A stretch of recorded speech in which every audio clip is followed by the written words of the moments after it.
trajectoire également de la balle, du bas vers le haut, gauche vers droite, indiquait que la personne a utilisé contre elle-même l'arme. Or, s'il s'agit d'un passager ou d'une autre personne qui utilise l'arme, les trajectoires ne peuvent pas être obliques de bas vers le haut. C'est soit de façon horizontale ou de haut vers le bas, puisqu'il y a une pression. Or là, la tête était inclinée vers la droite, puisque la tendance c'est que on met l'arme sur la tempe et on penche la droite vers là où se trouve l'arme. Ce qui fait que la sortie ne peut être que de façon ascendante.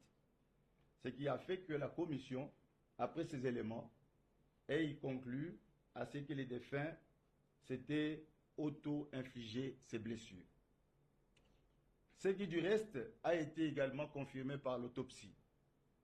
L'autopsie, qui a été précédée d'abord par un examen de scanner, a confirmé par la présence de poudre de balle à l'entrée de l'orifice de la plaie au niveau du côté droit, qu'effectivement que cela ne pouvait se faire que lorsque on tire à bout touchant.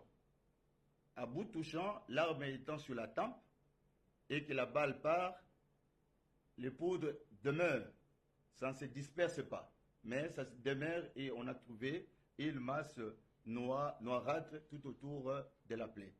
Ce qui a confirmé ce que les experts en balistique avaient déjà dit dans leur premier rapport.